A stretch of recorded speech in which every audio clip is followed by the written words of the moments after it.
Yo guys, Theo here, Uncommon Sense. Welcome to another episode about human beings, the podcast about beings like you, humans. Yes, you know, it's funny, going into doing a podcast, I used to feel very stiff at the start. There's just this thing you have to sort of go through, hello and welcome. And now I try to just have a little bit of fun with it. Set the tone in that sort of way. Today, I'm joined again by my cousin Diana. Hello, Diana, welcome. Hello, thank you so much. So happy to be back. Yeah, cool. So last time, I always do with guests that come back, you don't have to do this huge presentation of yourself, and I don't have to describe you in this long way. Just kind of, who are you? Present yourself. Absolutely. I'm 36 years old. I live with my husband and our 3 kids here in Stockholm, very close to you. Yeah. We are neighbors. Yep, literally the next building. Yeah, very nice. So yeah, I'm working with marketing and I'm running my Instagram account, Forever Stuttering, about stuttering, obviously. And because I have a stutter, and you maybe not hear that now because I'm very relaxed, but I'm sure I will. I will start stuttering. We'll make you stutter eventually. The tone I want to set for this episode is that obviously stuttering is a big thing for you, and we're going to talk about that specifically. But what I want the viewer to have in mind is that this is going to be an episode, you could say, about trauma, in a sense. That we're going to talk about stuttering, specific situations, experiences you've had with that. But I want the people watching to think of how they can see themselves in what you're telling. Because I always come back to this saying that we're different, but we're more alike than we're different. Some of us might be more different or have something like, let's say, a stutter. Most people don't have a stutter, but the mechanisms you could develop from being someone that stutters, someone else could develop the same kind of mechanisms, but for other reasons. And someone else could have the exact same problem as someone else, but have a different mechanism. Point being is that I want people to... I see people in this way as like cases. Like we're focusing on you, but what we're talking about you, the stuff about you that we're talking about is applicable to other people as well. And so for that reason also, when you tell something, I want you to know that if I start talking about something that is not about you directly, it's because I tried to make some kind of correlation there, if you see what I mean. So, because I'd say that stuttering has, not just stuttering, but being someone that stutters and just growing up the way you have has given you some trauma. So yes, trauma. That's the way I sort of want to frame this this podcast episode. So tell me about stuttering. You know, I think always that I want to look into it more myself. Like I obviously know literally what it is, what's happening. But could you tell me a bit about the actual physiological component, or how I should say that? Like why does someone stutter to begin with? Yeah. Yeah, absolutely. I can say that it's. I don't know how to describe this in English or. Yeah, I can describe it in English, but I'm not a science person. So sure. No matter use whatever terms absolutely, you need but, to. Yeah. It's like something with the nervbanor. Mm-hmm. Okay, so kind of neural links, sort of. Yeah, exactly. Yeah. Exactly, that's not connected the same way as when people not have a stutter. So it's where it all begins, and where it and that is when it's disturbing the speech. So it comes from that. So, but I can't really go deeper down into that. But yeah, so that it's like the biggest component. And then we have that if you have someone in your what do you say, relatives that that have a stutter, it's much more possible that you will have a stuttering yourself. Yeah, and that's the thing. It is a genetic thing. That's what I'm sort of getting at. But what's interesting to me is that some people may have a condition or problem, whatever you want to call it, but something about them that they just came that way, if you understand. While some things are like purely environmentally caused. And I guess what I want people to think about, and you to think about, is that, well, the way I see it basically is that people that had trauma from stuttering or whatever, we're often, because I see myself as a person with trauma also, it's like we're forced to discover certain things about ourselves that we up until that point, until we discover it, we were unconscious to it, like we didn't understand it. And when you see this, now you see that, hey, this kind of thing that I have, that I do, everyone else is also doing it, maybe less, but they are not even aware because they have not had something, like in your case, the stutter that really has forced them to like look at and think about certain things, So yeah, I just wanted to, I didn't really know, we never really talked about it much, if you knew a lot about the like actual physical component of it or genetic or whatever you want to call it. I just wanted to hear some about that.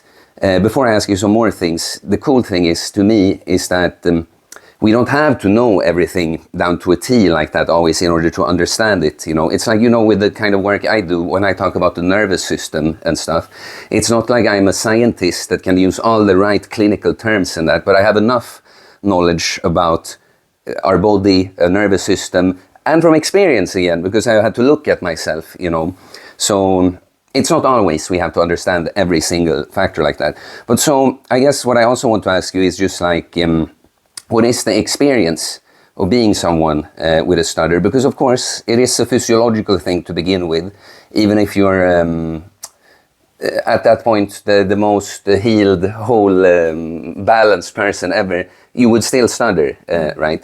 So that's a part of it. But so also, what is the experience mentally and emotionally? Because I know you are part of, what should we call, like group, like the McGuire program or group? Exactly, McGuire program. Yeah, and obviously it seems like all the people involved there have very similar experiences, So what would you say, like, what is it like being a person with a stutter, basically? What's your experience? Yeah, it's a very big question. And take it wherever you want. Yeah, I can just start by saying that it's very hard to have a verbal disability when you are a human being and you are speaking through words. You communicate with other people through your words, and when you can't sort of speak, it's really hard. So I feel that I feel often very lonely and very isolated, because maybe I choose not to speak, or I choose not to be in a social situation because I don't or I know that I'm going to stutter. So yeah, so it's very isolating sometimes. It's a lot of shame and guilt. It's a lot of misunderstanding, or that I feel very misunderstood, and so on. So it's a lot of things, but this is few of them. Yeah, of course. Just out of curiosity, when you mentioned shame and guilt, what the shame I can understand, not to say that you should be ashamed, but I can understand why one would feel shame. But so guilt, what would where would the guilt come in? Yeah, it's a very big part of having a stutter and live with a stutter. We can just take when I'm going to the preschool and pick up my kids, and I'm going to talk with the teachers there, and I can't say what I want to say, and I get really stressed, and maybe they look away, or they don't listen to me or something, then I feel a lot of guilt, because it feels like it's my fault that the conversation ended up the way it did. And it's it's a lot of guilt, both in very small situations and very big situations. Interesting. Yeah, no, I understand. It's so interesting to me how we tend to judge ourselves so harshly for things that we probably wouldn't with others. Because I can't imagine that the way you would feel about, like, let's take that example, preschool, talking to some parents, and I don't know, you stutter a bit, and you feel like, I'm bad because it went that way. Like, it's a strong feeling, you know. But it's not like anyone else would ever look at you that way. Like, she completely ruined that conversation, you know. It's just interesting, like how I'm like, I don't have the answer to it, but how come we judge ourselves so harshly for something that we probably wouldn't with someone else, you know? No, exactly, and I know that it's been building up these emotions since I was a little kid, because I have always wanted to hide my stutter, and when I grew up, it wasn't no adults that talked to me about my stutter. So I was very convinced that the stuttering was something awful. So it's where it's rooted from, I would say. Yeah, you know, I think silence probably makes us, I think when no one talks to you about whatever it is, that's kind of special about you. You know, but you notice that something is different with me. I stutter in this case, but the others don't, and no one says anything about it. And then you'll start thinking about it, and you start looking for signs and probably the only conclusion you're going to be able to come up with is like something's bad about me, because this thing that's very clearly exists with me, people kind of act as if it doesn't, you know. It must be dirty, that must mean I'm dirty, bad, you know. Because I know many other people, when they don't get the answers, no recognition in that, it's like when the ego is trying to look for something to hold on to, because it's like blaming yourself feels like safer in a way than not having an answer at all. And it seems very much when you're left to figure something out for yourself, it seems very common that you end up with, well, it must be me. I'm bad. I'm the problem. Yeah, exactly. And I think that one thing that is very related to guilt as well, it's that I'm in every situation I'm in, if it's a family dinner or at preschool or at work or something else, I know that I can give so much more to the situation and the conversation than I do, because I often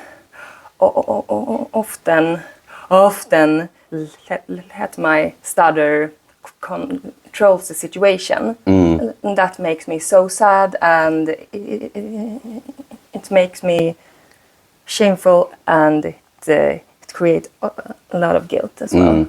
Yeah, and you know, I think I can relate to that in a different way. It's not about speech in that sense, but for instance, right now I'm in a good mood or state, like I like to call it. For me, that would mean that right now, anything social is kind of easy. I'm talking about right now in this moment. I mean, everything can just flow. I'm happy to see people. I'm happy to talk to people. Everything flows. But I don't always feel like that. That's what I've, you know, I see myself as someone that's looking to stay closer to the center, but I can find myself kind of far out, both on highs and lows. And when there's some kind of social situation and I feel I'm more on a low, not necessarily always that I'm like, I don't know, depressed or something, but not like I am right now.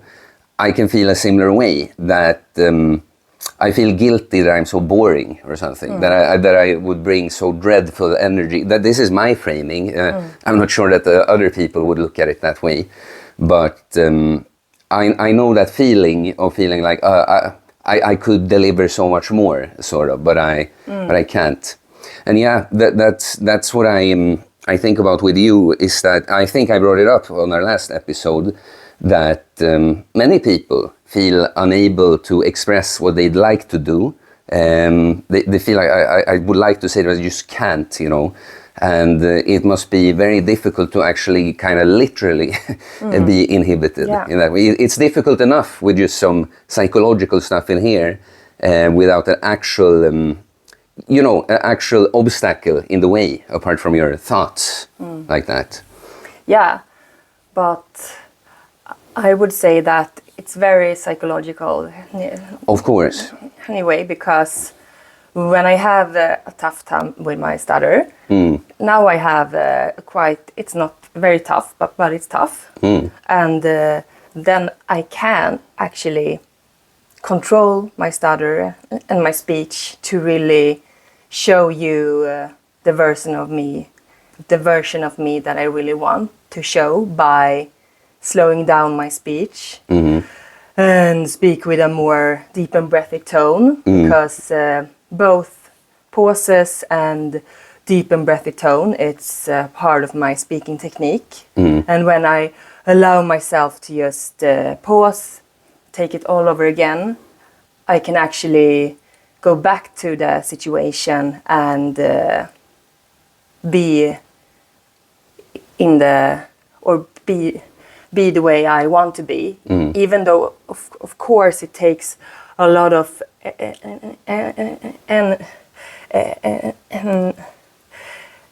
pause. Now I'm going to take it all over again, and I can just mention as well that vowels is my hardest words that start with the vowels.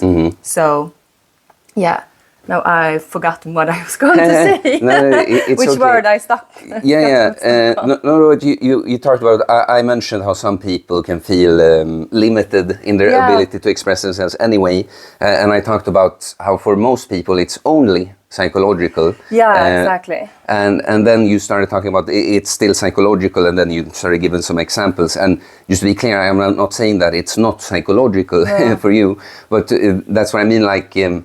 people can already have the same kind of struggle, in a sense, you know. Like, you wouldn't see it on most people because they're not started, but just imagine some kind of party or social gathering. Some person might be standing and, wanting to say something or do something, but they feel that they can't, you know. And so what I'm saying is that I just understand that it must be tough to not, because people already struggle with that kind of thing. And then to have an actual physical thing, you cannot just overcome the fear, sort of. Exactly, and now I remembered what I was going to say. It was a hard word with a vowel. Yeah. It was the word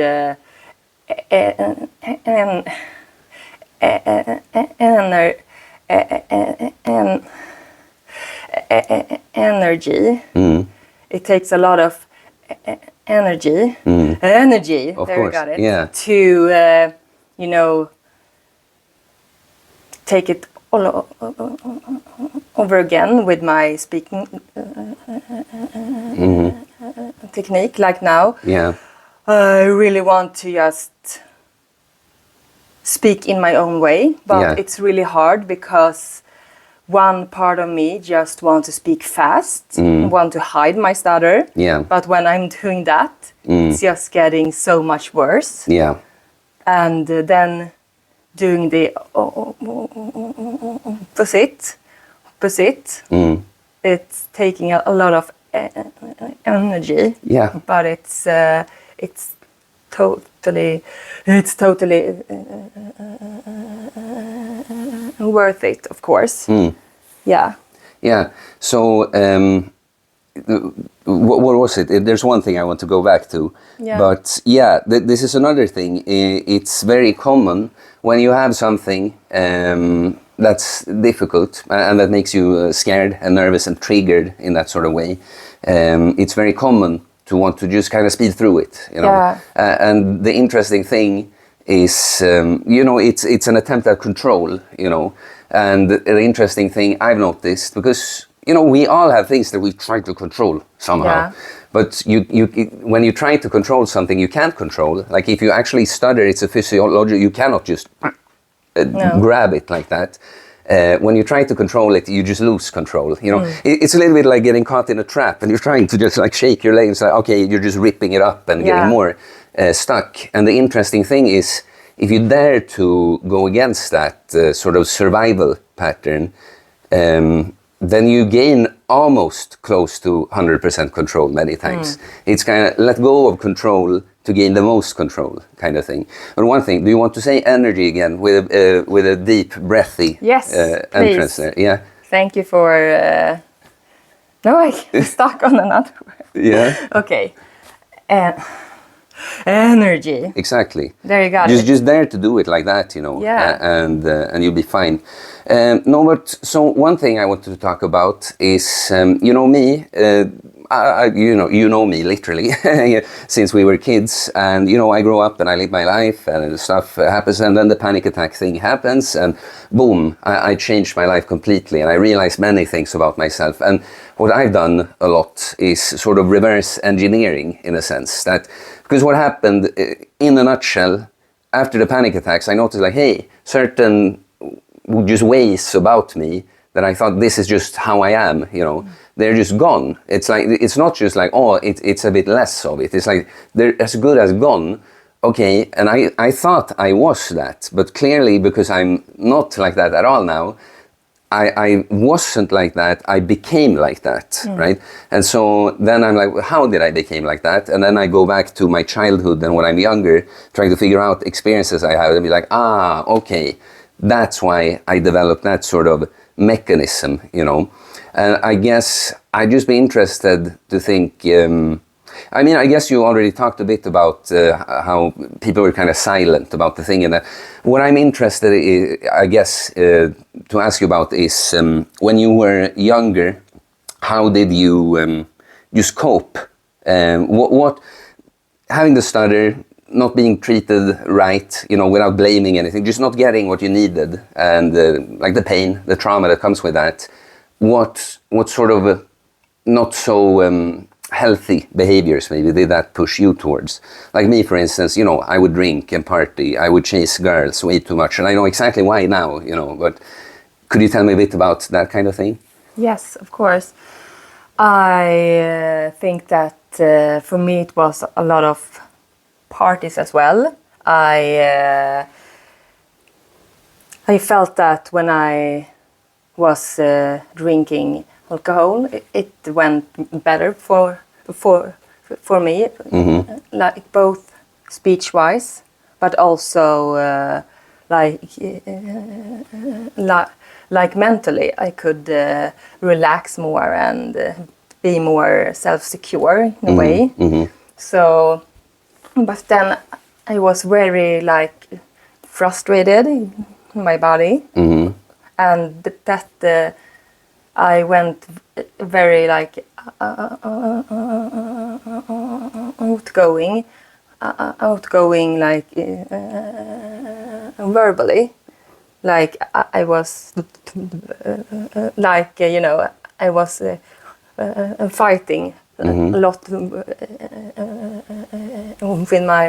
with my parents and so on. You know, I scream at them and you know. Okay, like you would like lash out, sort of. Yeah, exactly. So, and yeah, it was those two things, I think. Do you think, let me put it this way, did you blame your parents for anything, like either consciously or do you think now that you did? Because I can see now, sometimes we go around, for instance, resenting someone without even knowing that. And a lot from childhood, because, you know, hopefully most people didn't have like completely terrible parents that were just like all out abusive. That happens to people also. But my point is that we can be mistreated without it necessarily being someone actively, abusing us. But the point is that many of us, we feel a love for our parents, and also we kind of feel like we should, apart from actually doing, like, of course, they're my parents and they take care of me and blah, blah, blah.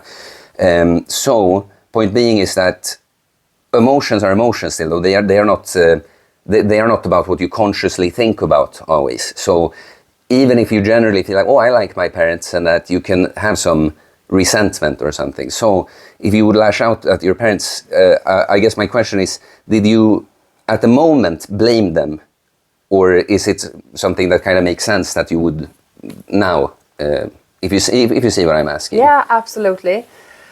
I should say that my frustration came from being very disappointed at my parents for not seeing me. Mm-hmm. They thought they were doing everything they could for me. Mm. And of course,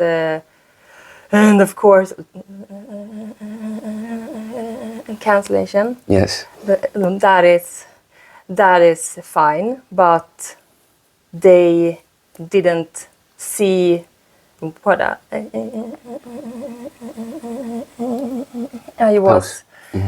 I was struggling with within. Mm-hmm. So I think that was where my frustration came from. Yeah.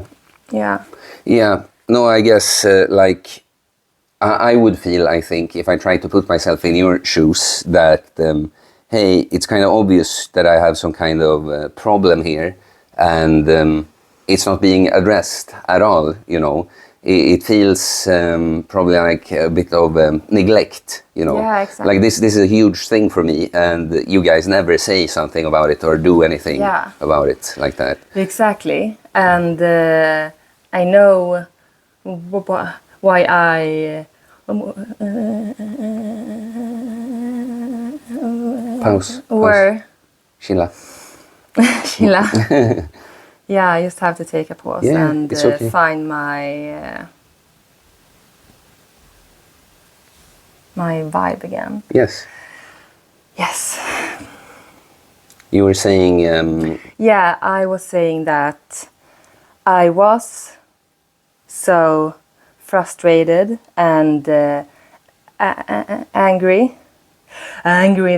with them, because I just want them to see me. Yeah. And it was like a call for help. Yeah. To be rude to them and so on. Just wanted to... acting out. So they could put their attention on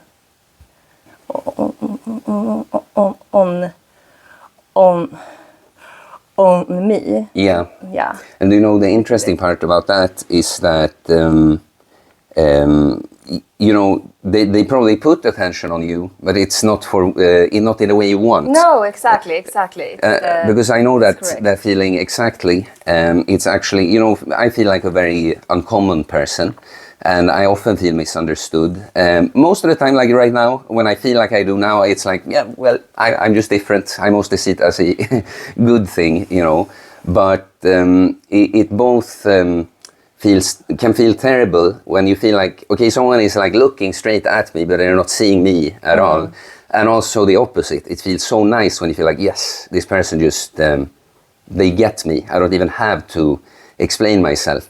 So, yeah, because what I would relate it to, and one thing I want to say about trauma and parents and that, some people I feel like get it wrong, is that when we're talking about what went, what wasn't good for you as a child, it's never about like blaming. I mean, I know your parents, and it's not like they, I think you would agree, it's not like, oh, they were terrible to me or something, no. But they just couldn't deliver what you needed still. So it's very important to be able to look at your past and say, hey, this is the way my parents like failed me or couldn't deliver to me. It hurt me in this sort of way. it led to these sort of consequences. But it's not about putting blame on them. It's for you to understand.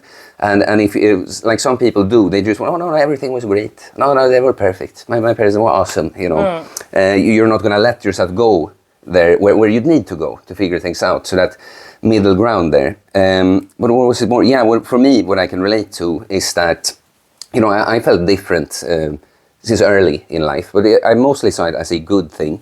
And then, of course, I didn't have the greatest relationship with my parents and my little brother, autistic. There was a lot of stuff there.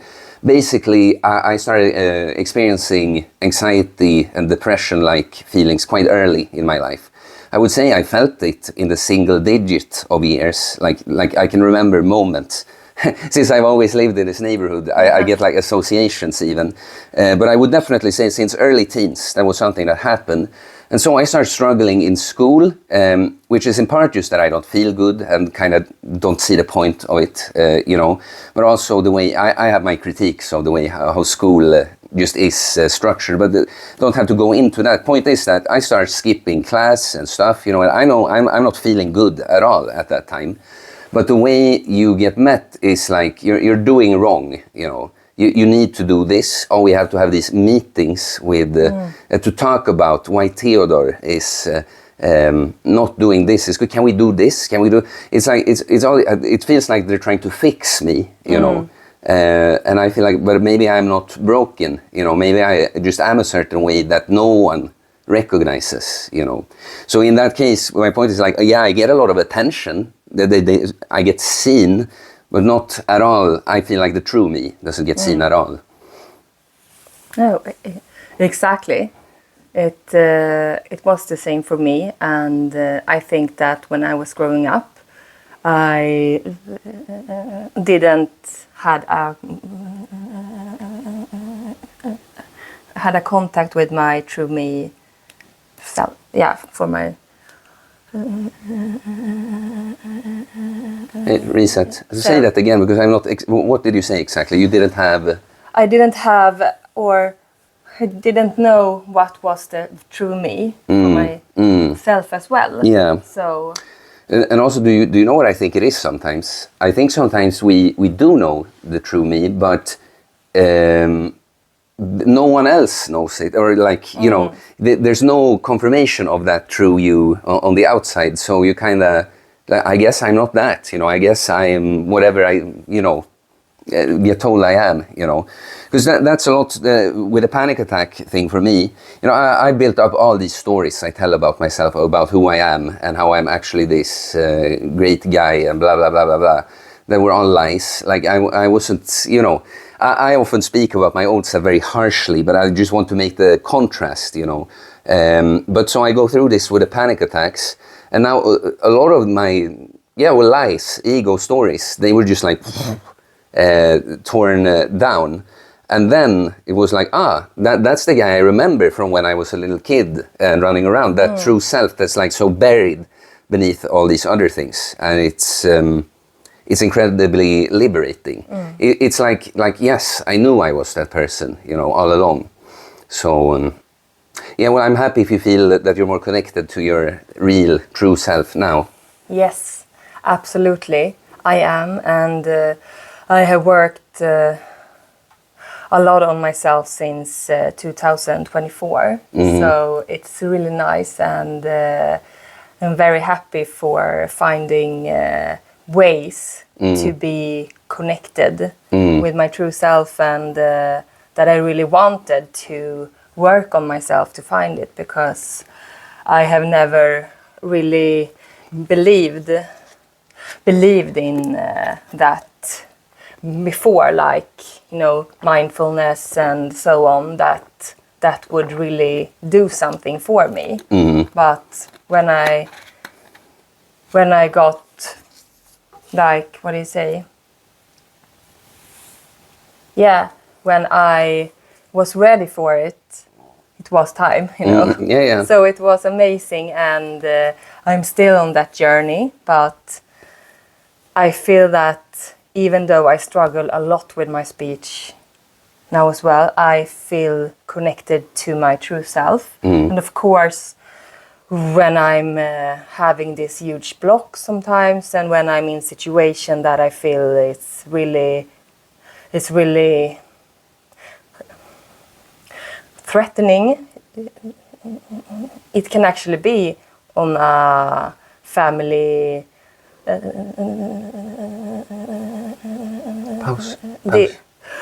family dinner, for example, because I feel that it's so hard for me to speak because that my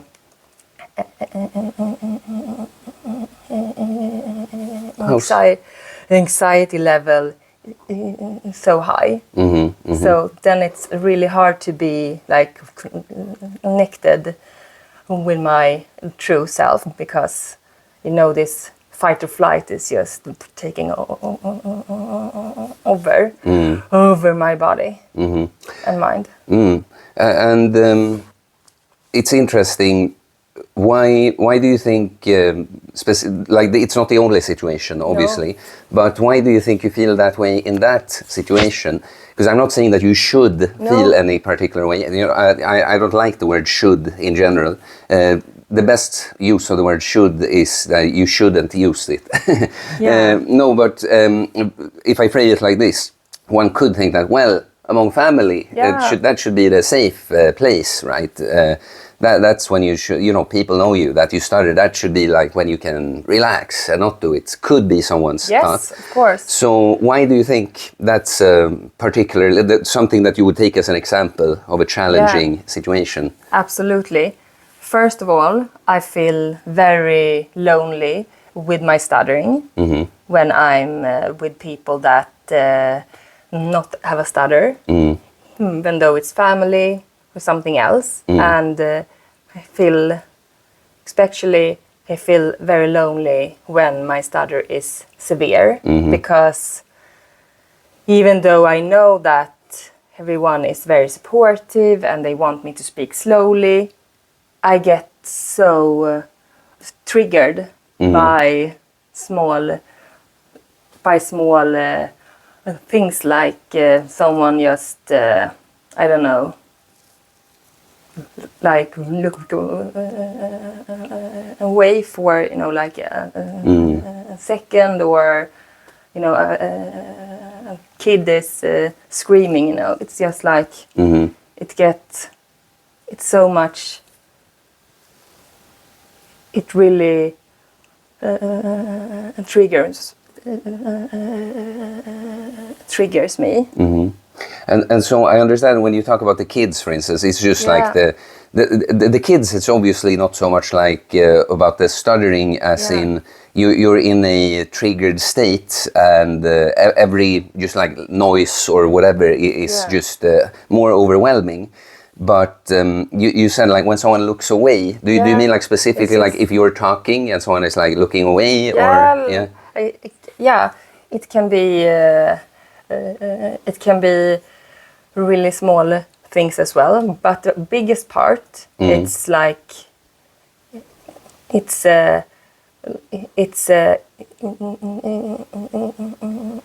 pause, a deep breath. It's inside me. It's this feeling of when I'm going to say a word that I know that I'm not going to be able to say this word. Then my anxiety level skyrockets. Yeah, exactly. Then it's it feels like a very dangerous situation for me. So it's like that. Yeah, it's like now.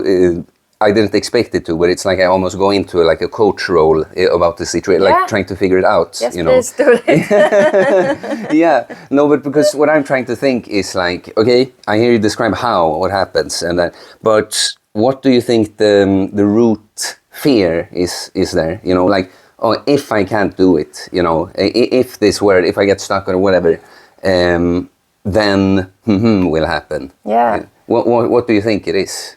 That I'm losing the control of the situation.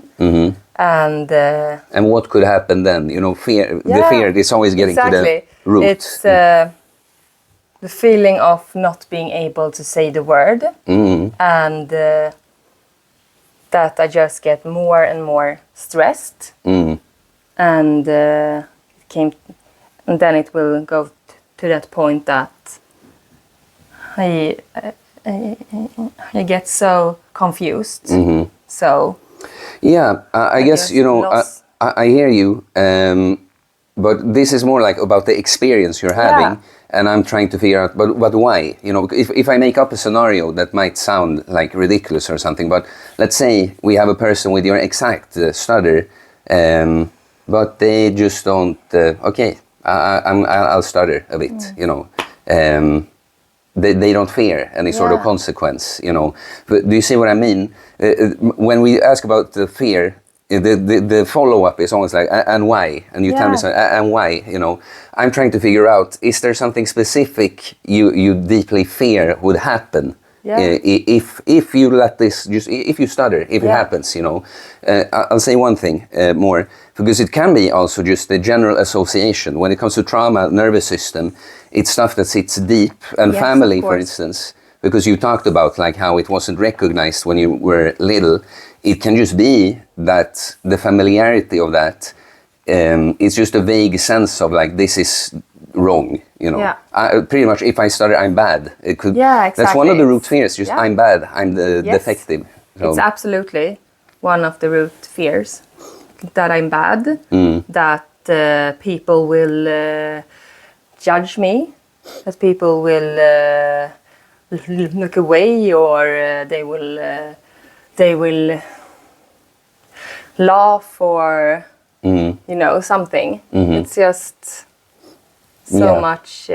But let me put it like this. Okay, I don't think that happens so often, at least with family. But let's say no, absolutely not. But let's say someone did laugh. Why is that bad? If you understand what I mean. Yeah, I think it's a very good question, but I think that I will relate that to that person thinks that I'm funny, or that I sound funny, or that I'm, something like that I'm stupid. Maybe feel like, how do you say that? Like förminskad, diminished kind of. Exactly. So it's one of the things. But I really try to work on these parts, like what, like it doesn't matter. If it's exactly. Because, you know, to be clear, and I think you understand, but I often ask people questions that I don't ask them like, why is it bad if someone laughs? You know, it's like, it's because I want you to think about it, you know, because I would say it's kind of rude if you start laughing if someone stutters. But it could also be the case that, someone is rude that laughs, and you also don't care about it, you know. So it's like changing the meaning or the story we make up about something is important. I get this like deja vu moment. I feel like I've sat here, talked to you about this before. Maybe you have. I'm not sure. But the story about something happens. Sometimes when you like kind of zoom out and look at it for what it is. Like if we take that just because we happen to talk about that now. Let's say you talk and you get a block on a word, and someone would like laugh at it or something.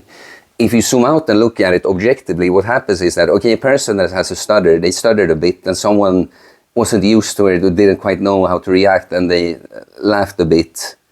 That's it, you know, it can be neutral. Also, it doesn't have to mean, and therefore they think you are ridiculous, and la la la la la.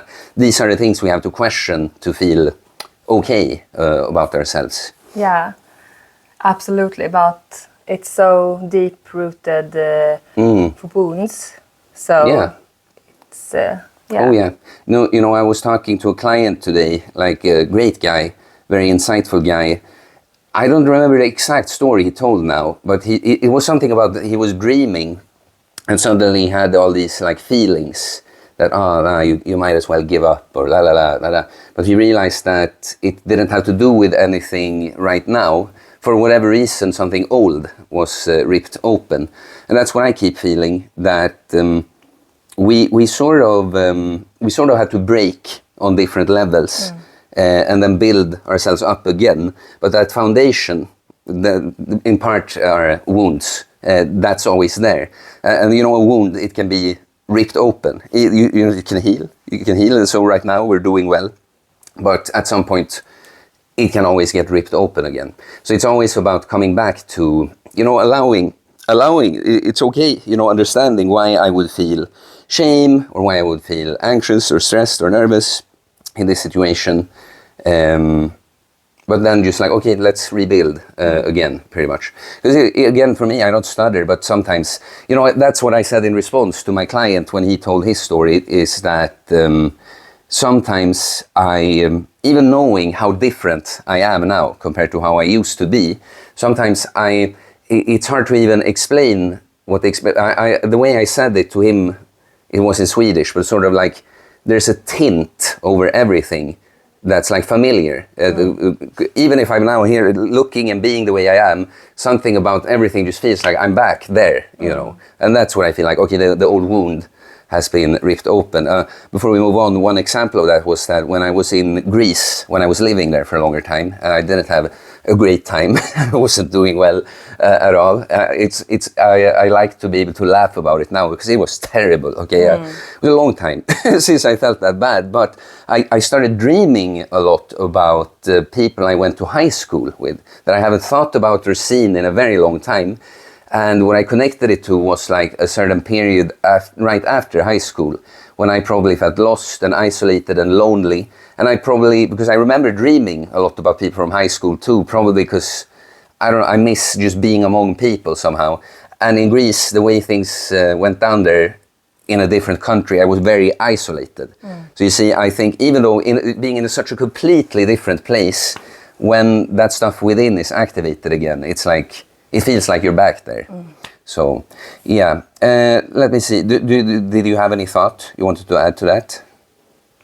No. No? I just go on. Sometimes I don't ask questions, you know. Sometimes something just comes to mind. I guess we started strength training, and that's something we're going to be talking about. But I guess a few things. I guess...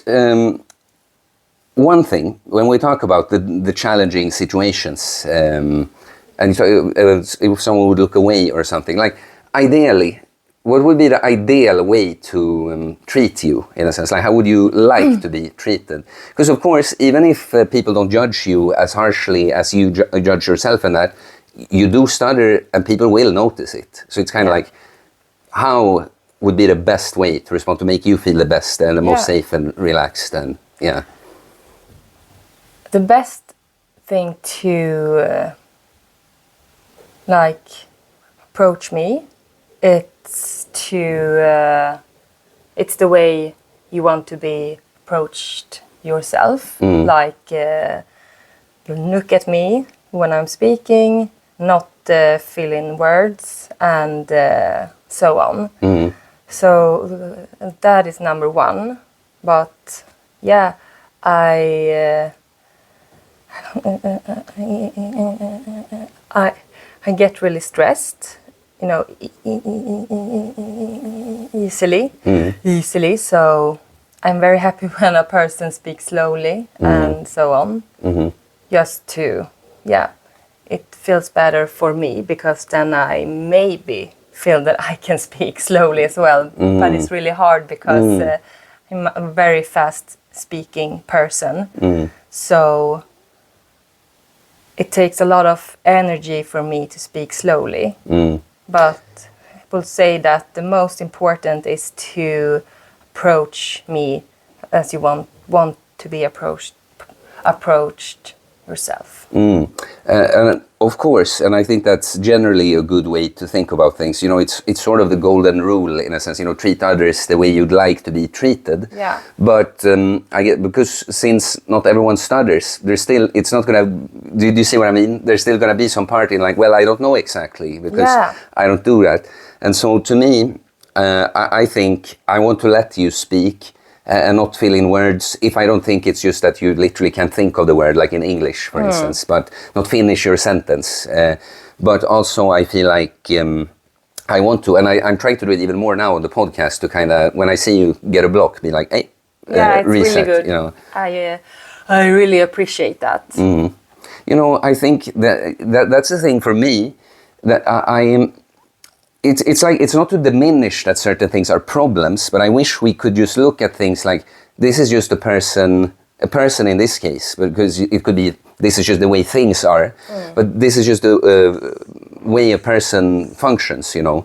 And then instead of ending up in these awkward situations where either you feel like, oh, I can't start, I need to do it, or someone else doesn't know how to respond to it, it's like, hey, so I notice you have a stutter. Like, how's the best way you can go about this? You know, and it's like it's not a perfect analogy, but you know, someone like my brother August, who is like very autistic, and he's like, I guess it sounds terrible in English, but I guess he's like mildly retarded. Like his IQ isn't super high. You know, it's always been framed as a problem, and again, it's not to diminish. It's been very difficult for everyone involved in the family, but I prefer to look at it, especially now when he's an adult. It's like, well, he's just kind of a special person. He functions in this way and this way. And if we, instead of trying to compare him to some kind of norm, just look at, okay, how does he function? Like, how will he best fit into all of this? Right? That's what I felt they didn't do with me in school either. You know, it's like, oh no, go on medication. Well, let's use a shoehorn to get you into this super tight shoe that was never for you. It's like, can we maybe come up with a shoe that fits me instead? You know? Exactly. We're going to move on from it, but August, for instance, it's like, oh, he'll never be able to work a real job, or he'll never be able to do this. Or, it's kind of like, well, okay, he's not going to be a brain surgeon or win the Nobel Prize, but that can even be a good thing, you know, like someone like him, he's not going to have these like, oh, you know, big dreams and like feel unhappy that I don't have what I want. Give him a simple task where he feels like he's of use somehow.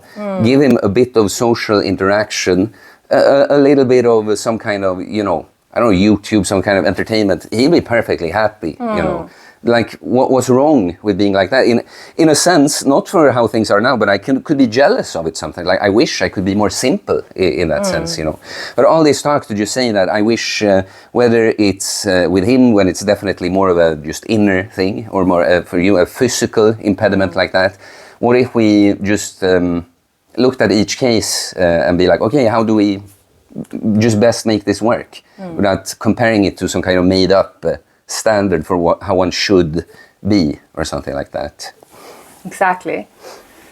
Really on point, and I think that for me as well, when I grew up, I never fitted in to the you know, school or something. Yeah, but you like didn't feel like you fit in among the others. No, exactly.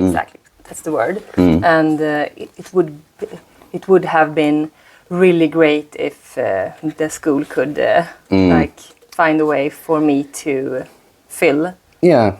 Like I was fitting into that. Yeah, you know, of course, maybe if you have something about you that's more unusual, maybe, you know, if you have to do something differently to others, you're gonna feel, you know, in a part that you're different, but you're definitely going to feel that way if you're forced to try to fit into something that's definitely not for you. So why not just adjust it and make you do it the way it works for you instead? Yeah. So I guess, was there something more I was thinking about there? Did you have anything more? No. Okay, but let's move on to the training stuff then. So I've been wanting Diana to start the strength hypertrophy training for a long time. You know, it's been awesome. of course, you've worked on the stutter for, you said since 2024. Of course, you've done stuff since then, but that's when you had a sort of shift. I would call it the spiritual awakening. Yes. You know, the way I think of it is when the switch is flicked, is how I think of it. It's like it doesn't mean that you're just done and changed forever and you have nothing more to do. But it's like when you notice something, and there's kind of no going back from that. There's something different. So ever since, it's been great. You've been doing all kinds of things. And I mean, before getting to the strength training, what would you consider part of your, let's say just like a holistic regimen? What are the tools you use? We talked about that, you know, the soul work, Pilates, like what kinds of things have you done to help you? And then we'll go to the... Yeah. I think that I have tried out a lot of different things, but what have really been working is to do a lot of different breath works, and then of course Pilates, yoga, mindfulness, meditation, and just practice to pause in different situations. Just be in the situation, because that is something that is really hard for me. So it really helps me with my speech as well, because everything that is like slow in somehow, it's good for me, because I'm very speed up and I talk fast and so on. So it has really helped me a lot. And then of course, cold bath as well. Yeah, very nice. We're gonna get to that soon again, I think. I was going to say something that I shouldn't say on camera, but yeah, we have done the cold exposure also. But two things I think of. But first, we say it like this. Let's say you have, on a day, there's a situation, you know beforehand, like, okay, I'm going to have this sort of situation that is often challenging for me, sort of. What would be your sort of routine to be like, let's say you also have all the time to do whatever you want, you know. Yeah. What, the perfect way for you to feel like prepared for that, what would the routine be? It would be go out for a run. It would be then taking a cold bath. Then doing yoga, meditation, and breath work. Then I'm ready. Yeah, and you know that sounds that makes sense to me, because it starts out with a sympathetic thing, running. And then cold is also sympathetic acutely, but that's the interesting thing with the nervous system, and it's relaxing. Well, part of relaxing is slowing down, but many times it's kind of like you have to use effort to then be able to come down from that. So it totally makes sense to do something to first get activated and then move on to the meditation thing. That's it looks like something that would like stabilize someone. Yeah, it's very nice, and it helps me a lot. And then of course also work with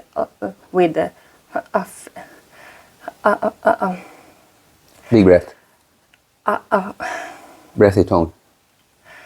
Affirmations.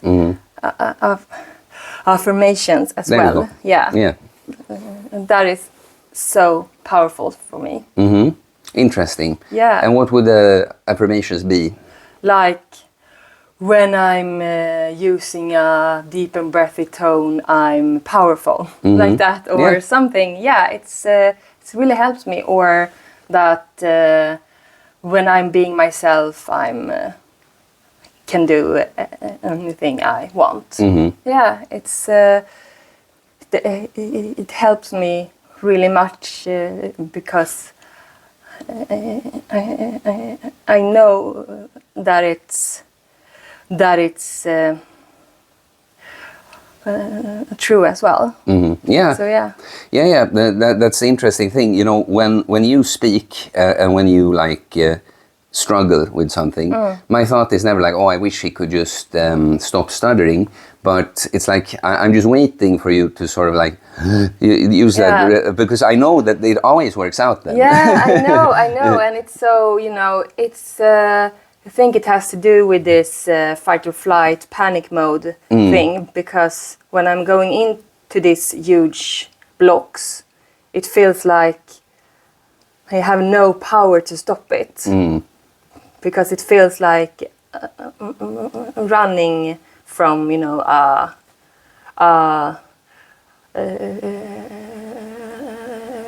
House. Lion, like now, you're just like to Oh yeah, no, I know the run feeling away. very well, Yeah. just from different situations, of course. Before we go to the training stuff, there was one thing I wanted to ask you, because again, the way I see it, and it's like, I'm saying this again, both for the viewer, but for you, that I want you to realize that things you discover, like, I want to speak fast, or I want to speed up, and that, it's extremely common, It's just that most people, they don't have something that's so big, this one thing that's so big for them, that they don't even notice. And this is what I think is so interesting. When I become conscious about certain things about myself, it's like I can see things. I can see, I don't want to take examples by name, I can tell you off camera, but certain people, it's like I can see that there's someone that lives actually in this neighborhood. And this person, I can see how she is always like, way too fast in everything, and she would really need to slow down. But there's no particular thing, so I don't think she even realizes. She thinks that, I'm just like this, It's like, no, that's kind of a pattern you're sort of stuck in, and it would serve you also to slow down. But so that is sort of a segue to a question I did have in mind.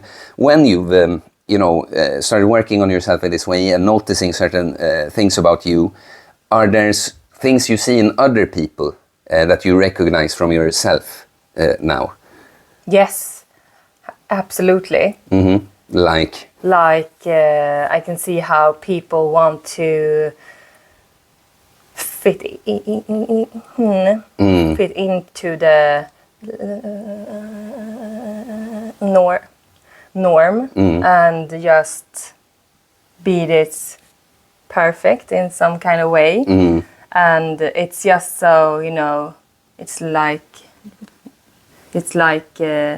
genomskinligt. Yeah, it's like transparent, or like you can see through it. Yeah. So it's one thing, and it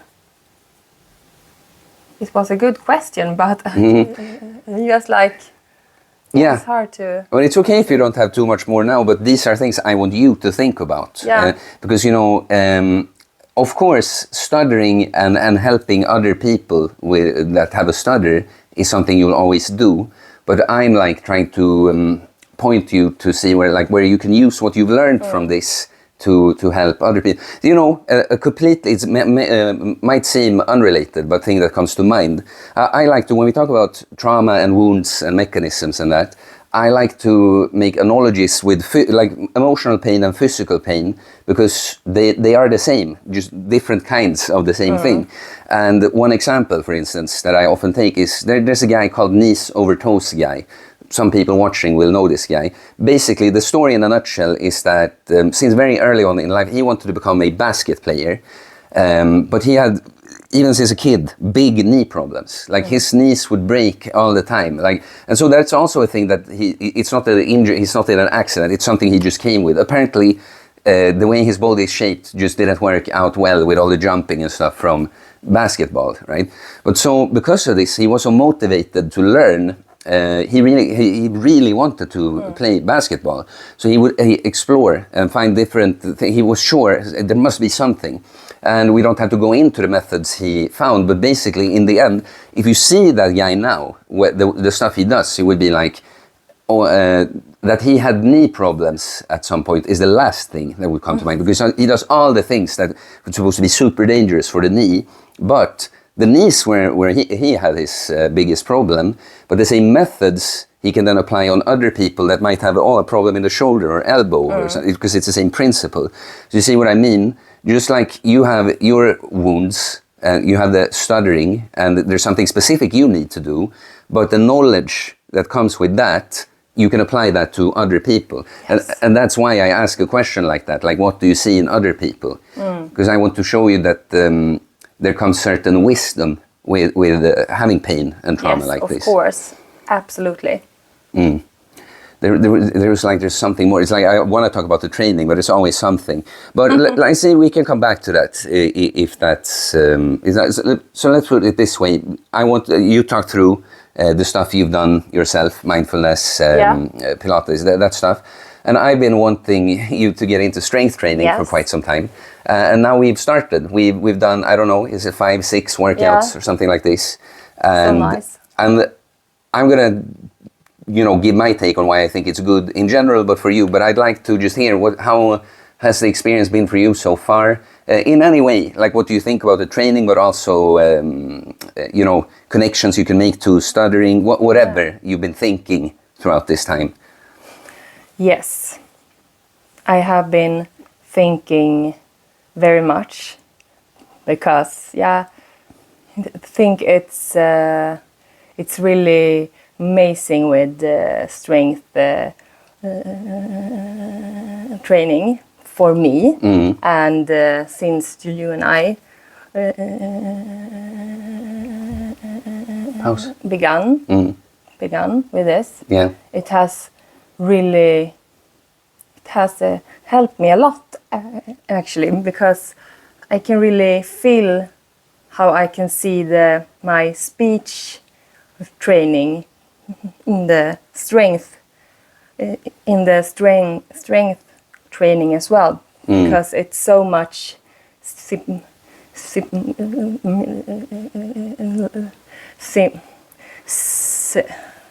similarities. Yes. Like you need to have focus, you need to allow yourself to breathe and pause. And when you are really focused, you can really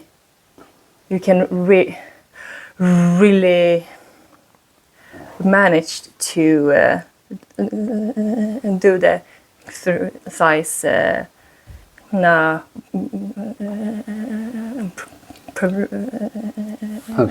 Chilla lite.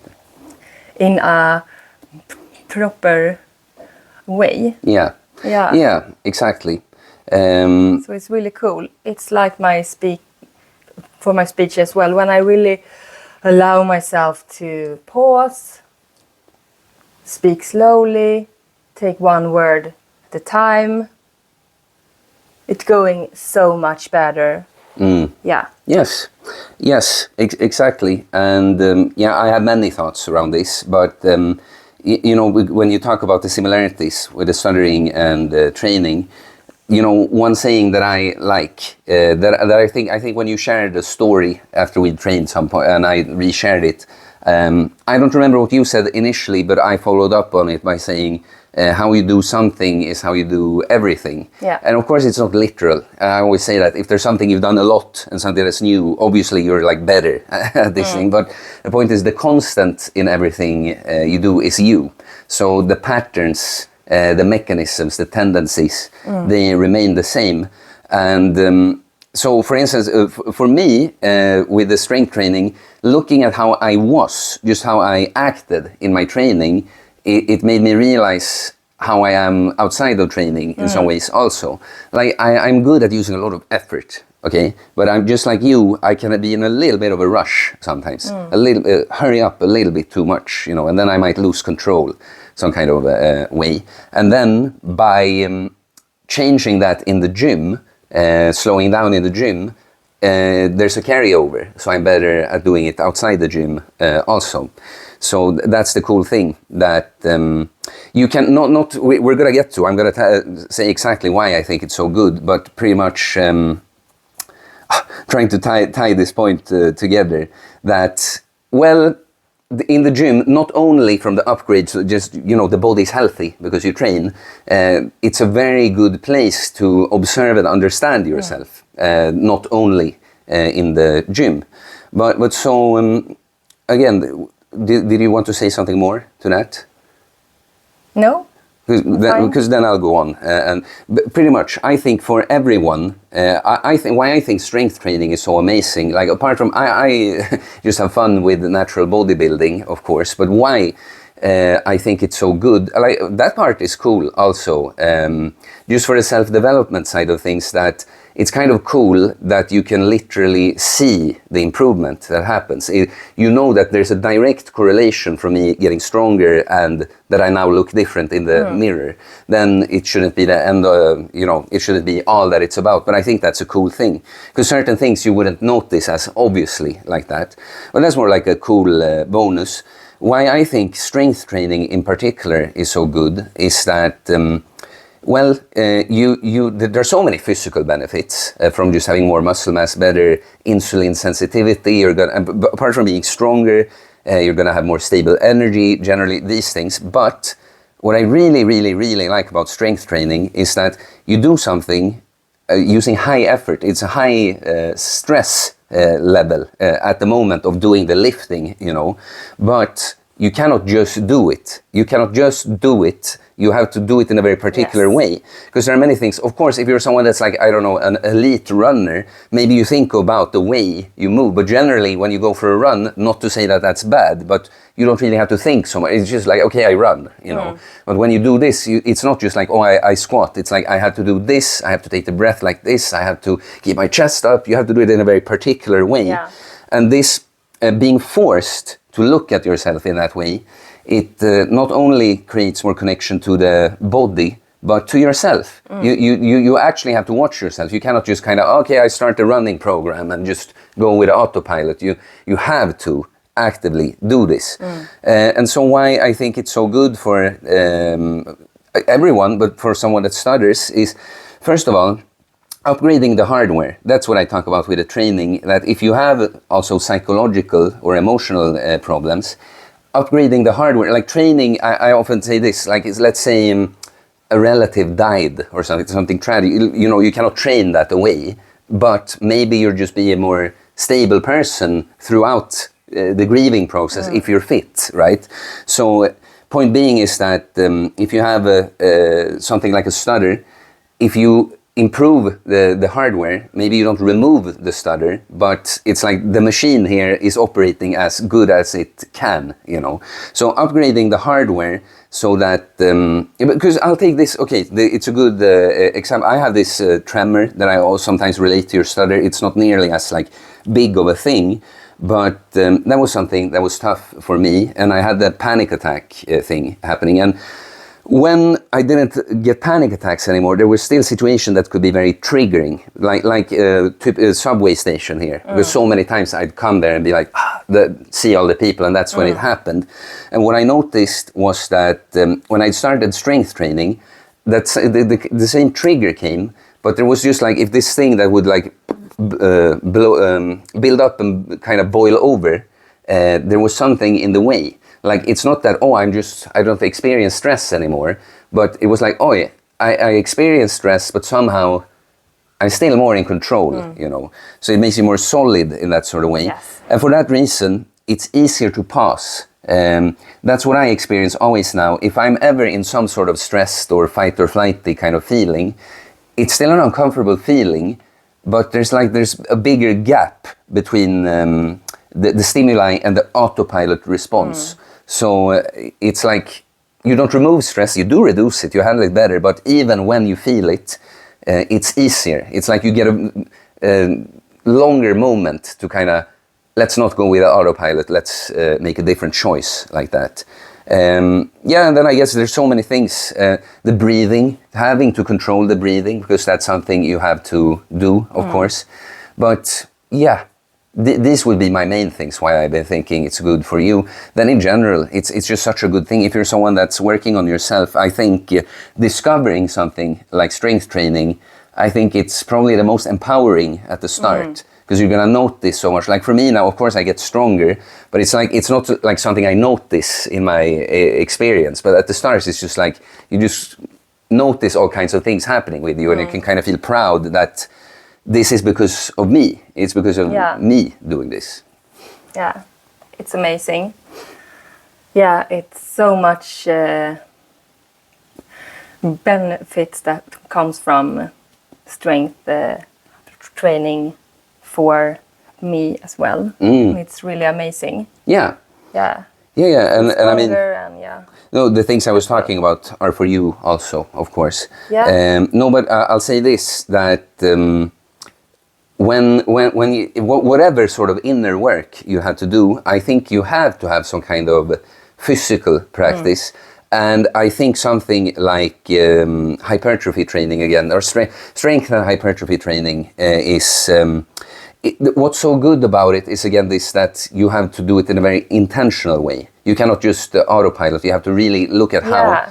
But it's also in combination with that it's actually a stressor. Because I guess some things that you just do with precision, they could be good too, but there's no stress, if you see what I mean. But I think, honestly, whatever inner work you have to do, I don't think you can do it completely without a good physical practice. And I would say that strength training is the best one, in my opinion. It's amazing. I really like it, and I'm looking forward to Friday. Yeah. Oh yeah, that's right, on Friday this week.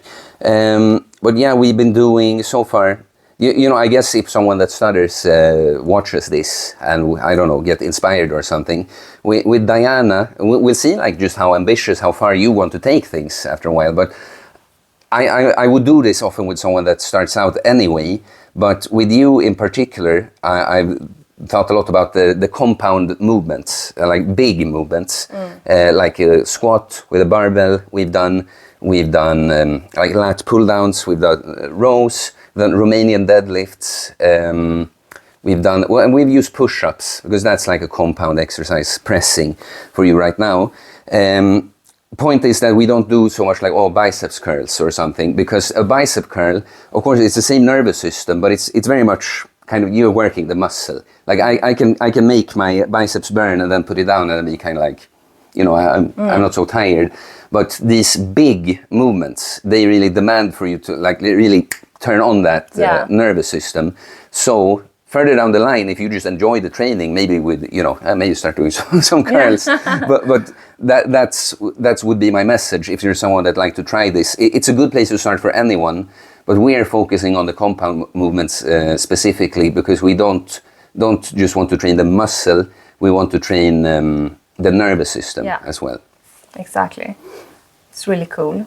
Yes. I like it a lot. yeah. I don't know. Maybe you don't have too much to add on that for now. But one example I can give of what we did, apart from the regular just training, doing sets and reps, we did past squats, for instance, and that's a great. You know, do you know what I think? That's something I was thinking about before. This one with the tendency to want to speed up. You know, we want to control. Yes. And the thing is, there's often that we can control things to a degree, but not fully, right? And that's kind of what you have to do with training. You cannot completely go against your anatomy and gravity and stuff. So you have to go with the flow in a sense, but as much as possible with the right cues, how you execute, you take control. So what I think it's kind of cool that we mix that, for instance, when you go down into a deep squat and pause, now it's about like not too fast, keep control, and then explode up, you know. It's a nice mix of slowing down, but then using all that effort. And it's like, I guess my point is like you create a good rhythm, like a good set of squats like that. It's going to include slowing down and pauses, but it's steadily moving forward. That's kind of my point. Yeah. Yeah, but it's so cool. Pause. And just this fact that when I'm doing my strength training, I really need to focus on pauses as well and breathing, and that is so much similar to my speaking technique. So I think it's just so cool, actually. It's just like, wow, it's the same. And that's the funny part about this is, of course, that I'm like, Because when we train, you something make some connection to the stuttering, or you have this like revelation kind of, and I'm like, I know, like I told you, I knew all along. Exactly. And what I think before we move on from that, why I think it's especially good for you is that I think completely apart from the stuttering, I could see this being something that you'd be into. Like maybe you wouldn't think so beforehand, but the way I know, like the point is that I've not only thought about doing this because that would help with the stutter. It's more like I know how great it's been for me, and I've just felt like if you get introduced to it, I think you would notice that you like it for other reasons as well. Yes, absolutely. I really like it, and now I'm thinking like, how have I been? I see what you're getting at. Yeah. Like how did I see this sooner, or why did Exactly. Oh yeah, that's right after the panic attacks, when I'm kind of at that phase when I'm like a bit burnt out, but spiritually I would say like I'm like it's actually over, like things actually change. It's like I have a second chance. Okay, I'll give this a go with trying training and eating a bit better, and so I start on a very small level. And so soon I noticed these improvements, and I had that exact same feeling, like I'm such an idiot. Like how could I not see that this would help in this sort of way? Obviously, but there are certain things. It's like you don't know what you don't know. It's like it's hard to. You have to have the experience. Is the point. Now when you're noticing it, there's nothing I could have said before that would make you notice the same thing. You have to get there and experience it for yourself. Exactly. Yes. Also, now it's going to be a lot of fun to see how it progresses. Like everything is going great so far. I guess one last little topic, maybe a little unexpected, but I just thought would be interesting, is spirituality. Yeah. I would like to ask you what spirituality is for you, and what your sort of spiritual beliefs are, if that makes sense. Yeah. So I could ask you, do you believe in God, or do you call it something else? But I would like to hear kind of just your perspective on that kind of thing. Yeah. It's a big question as well, but I'm a very spiritual person, and I believe in something bigger. I believe in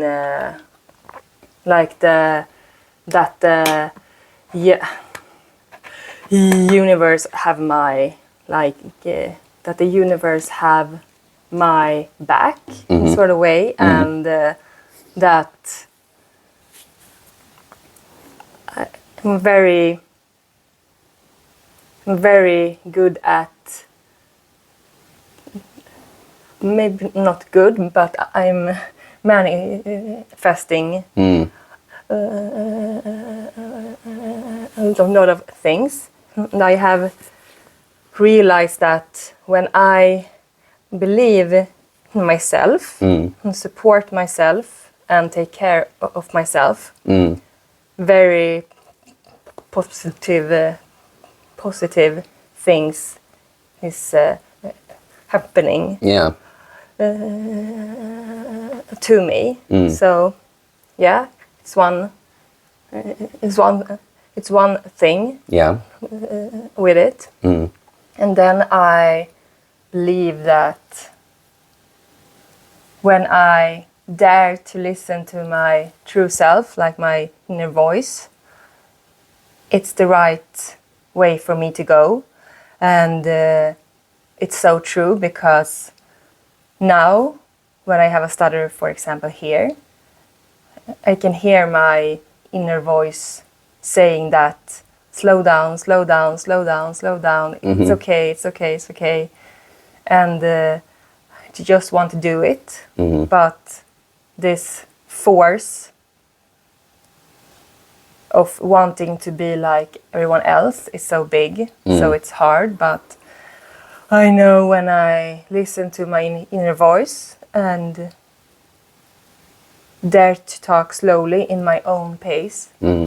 It's going so much better, and I'm going to be so much happier and lighter, and then you know, everything just Flows. yeah, exactly, flows. Yeah, are what you're saying, is what you're saying, let his will be done, not yours. Is that what you're saying? What? Let his will be done, God's, Yeah, not okay, yours. Yeah, exactly. Yeah, No, exactly. I just, I don't know, I found it funny to say it very Christian way right now. Yeah. Because, you know, I'm wearing a cross, but I'm not Christian. I'm definitely, I believe in God, and I like to say God specifically too, not like the universe or something like that. It's okay, people want to, Yes. but the point is, I don't have a religion, but I believe in God, and I see religions as different interpretations and sort of paths to the same one God within. But so we can call him or it or whatever, but I happen to think that the creative force is masculine to begin with, and then the polar, the other pole is the feminine. But let his will be done, not yours. It's kind of another way that sometimes I say it like this. Get out of your own way to make way for the way, you know, because you talk about wanting to fit in and be like everyone else, and it's like, yeah, that's your way. You know, that's how you think it should be, but it isn't like that. So if you instead remove yourself from that and see that there is a way though, you know. But if you're standing here in the way and like, no, it's supposed to be like this, now you're blocking that actual flow that was there all along, basically. If you just let it be not exactly the way you thought about it, but the way it just has to be. Exactly. No, it's for sure like that, and I really believe in the universe. Yeah. It's funny. You know, I love these things. Like they are. I can be trollish about them. I like to joke about them. It's like one. I want to ask you a question that I know you're not going to get the answer I'm looking for. Because I want to ask you, like, who are you? Who are you? I am me. Mm-hmm. Yeah. Who is that? Yeah, it's. Because it's very interesting when you start breaking. If you say I'm Diana. That's not really true. No? Diana is your name. You know? Exactly. I am a human being, maybe. Mm-hmm. That is born to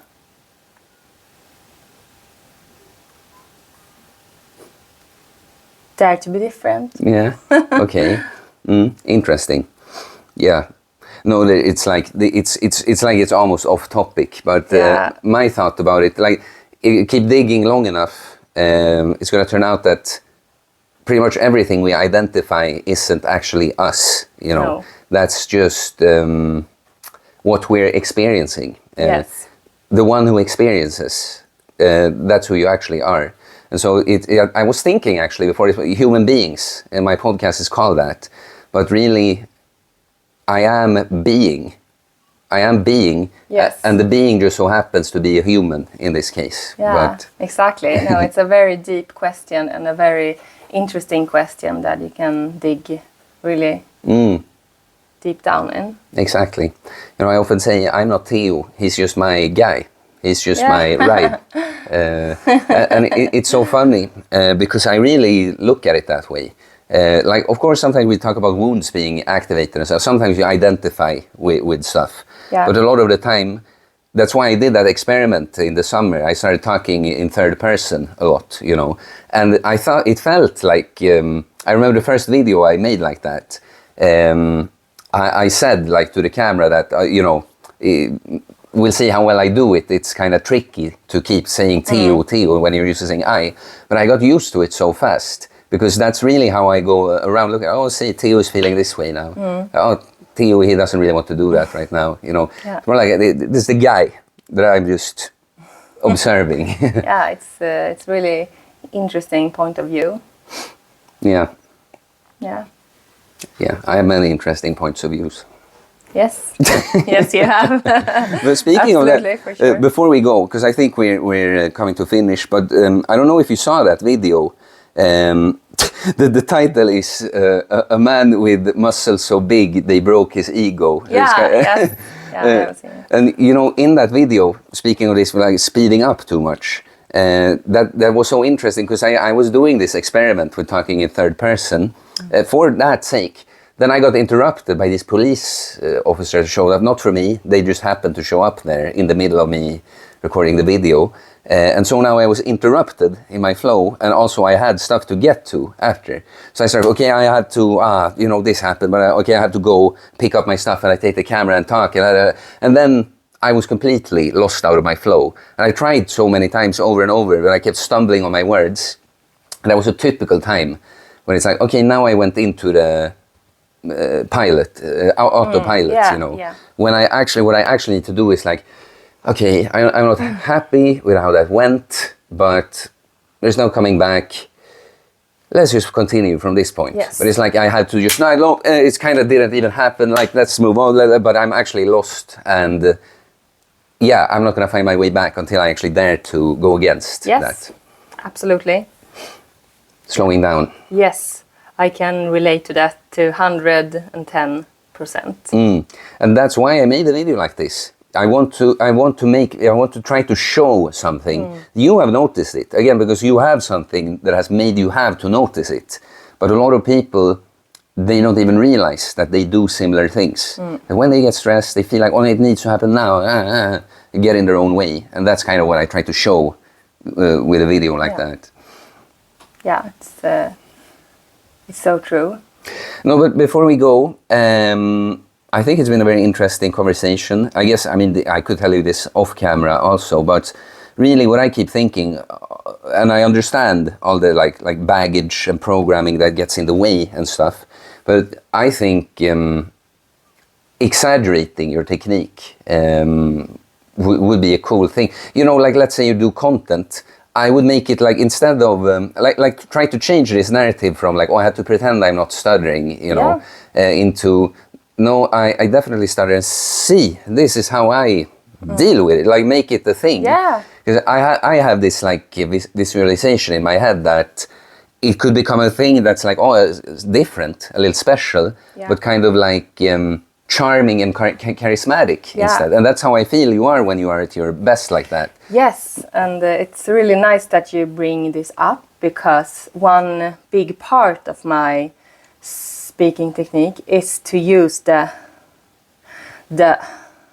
liberty disfluency, as we call it in the Maguire program, and it's actually something that I want to do, like all the time, in less or more, more or less, or because it really helps me, and it minimize the stigma, and it helps me when I actually get a real block. I can handle it much more better.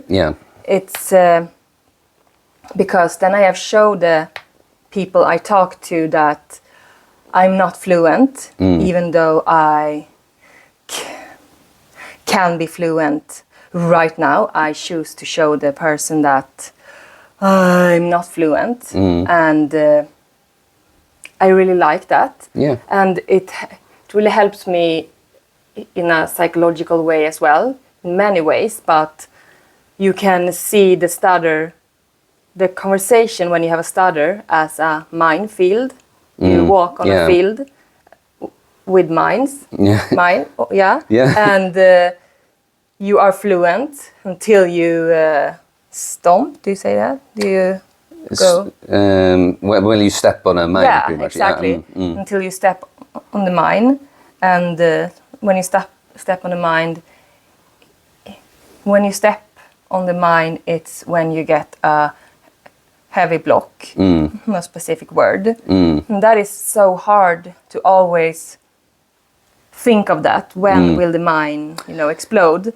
So then be proactive and show the person that I'm not sounding like everyone else. Yeah. It won't be that hard when you step on the mine. Yeah. Yeah. Actually, I think when you do it like the way you're supposed to, and when you do it well, it kind of... how would I phrase that? It kind of... what comes to mind is it kind of commands respect, is what I want to say. But what I mean is like it's actually powerful instead, It could be a similar thing like, let's say I just started a speech and I just choose to talk in a certain way, that's going to be like, oof. But just because it's like a technique to begin with, I still feel like that's how it comes off, sort of. Yeah. You're not just like, some people, they are so boring in how they express yourself. I find it's more interesting. Yes, and I can say that I love myself when I speak like this, because then I do what I want to do, what I have to do, and I really show up for myself. And it takes a lot of energy in the beginning because it's so hard, because when I speak different in a deliberate way. Yeah, deliberate way. Okay, deliberate way. Yeah. It feels so strange because I have always done everything to hide my stutter, and now I'm going to speak the different with you, and then it feels like it's not like I think that you will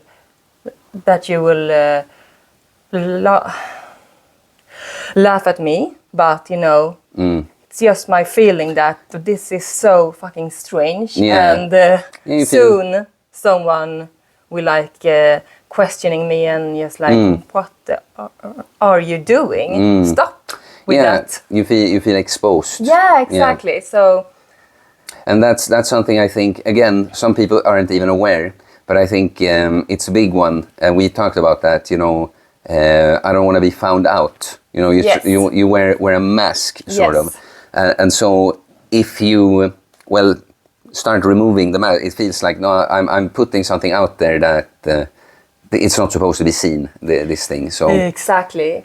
So it's so interesting, and I think that stuttering is so complex. Do you say that in English as well? Yeah, minus the T at the complex. Okay, yeah, complex, because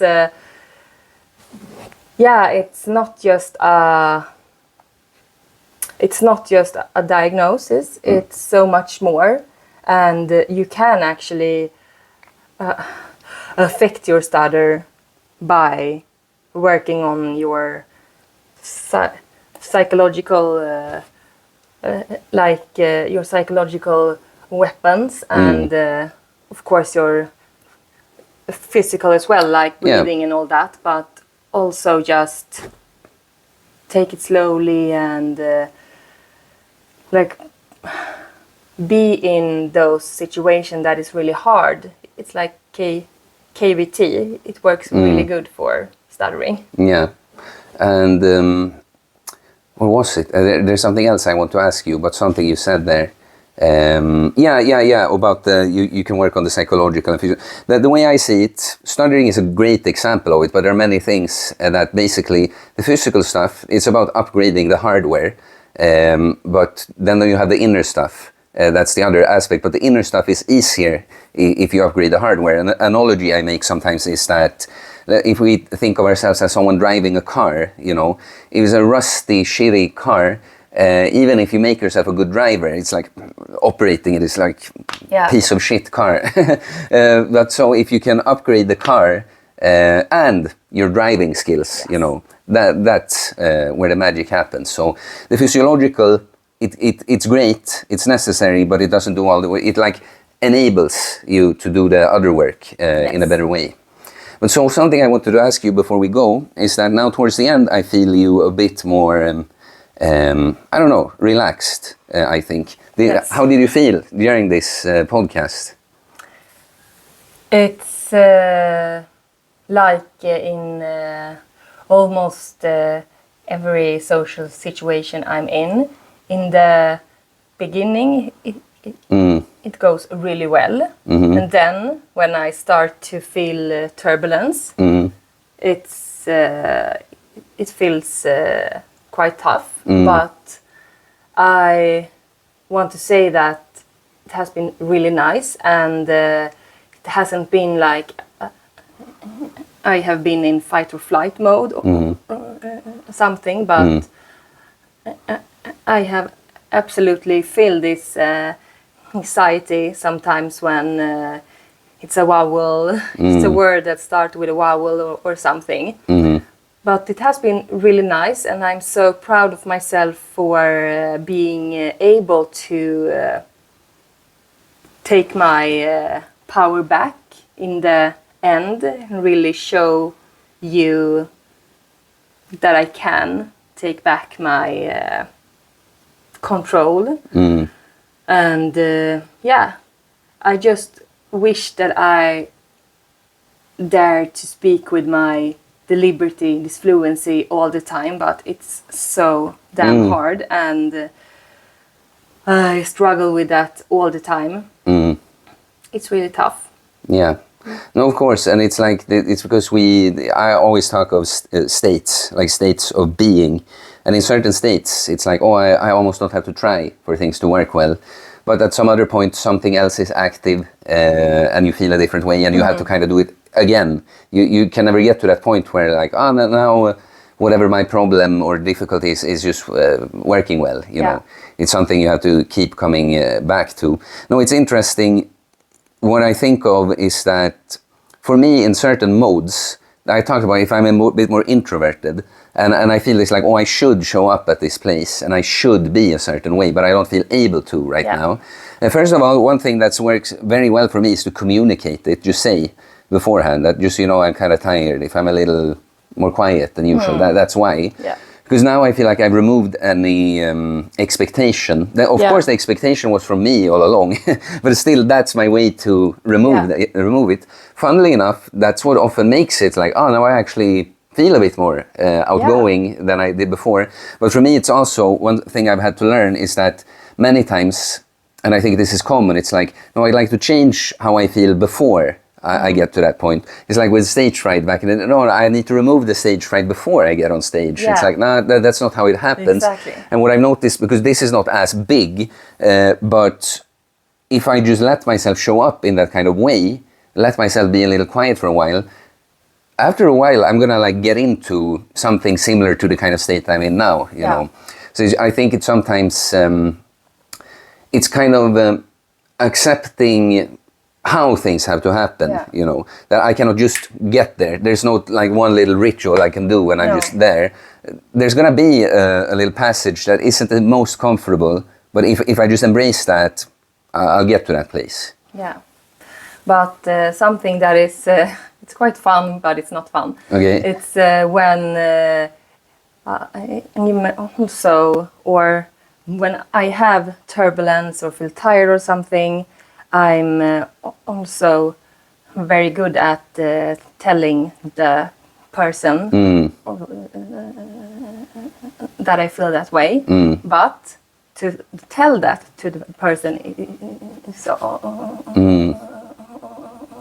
so it's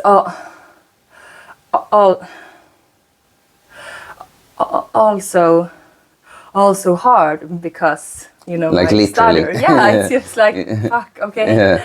So it's very complicated sometimes. Of course, and that's what I mean. And it's like, I always think how I want to phrase that, because I don't want to sit and be like, oh, poor you, you know, things are so tough for you. But it definitely, because that's what I keep coming back to, that expressing certain things are difficult enough as it is. So imagine, okay, I'm actually doing it, but then you can't. Exactly. So it's very many layers. For sure. So before we go, are there any difficult words you'd like to say? Yes. I would like to say energy. Now it was very easy. Nice. And I can just say a word that I have practiced a lot that I have practiced a lot on my Instagram, and that is now I will struggle with. Yeah. Ice latte. Ice latte. Yes. Nice. It's very hard, and it's just this. You know, it's a very hard vowel in the beginning, like ice. So it's something that I struggle with a lot. So I order a lot of ice latte and ice matcha right now. And soon time for the ice baths then. Yeah, exactly. Soon it's time for that, and I'm looking forward to the ice bath as well. Very, very, very much. Awesome. Any other word? Thank you so much. It has been so nice to be interviewed by you in the sun. Yeah, now it's there. It's amazing. Yeah, exactly. So I'm very happy. And last week I wasn't ready. We were planning to have this interview last week, but I felt that my stuttering was really heavy then. So I'm very happy that we took it now instead, because I feel so and energized. Awesome. No, I'm glad. No, I think it was very good. So, you know, shortly before we go, where can people find you and that kind of thing, you know? Yeah, on Instagram, Forever Stuttering. Yes. No, I think it was a very interesting conversation, and I'm too. I'm very proud of you and the work you're doing, and I'm very happy that we finally started the strength training. Yeah. It's amazing. Yeah, that's it. Well, thank you. Thank you so much. And thank you guys. See you in the next one. Peace. See you. Bye-bye. Cool.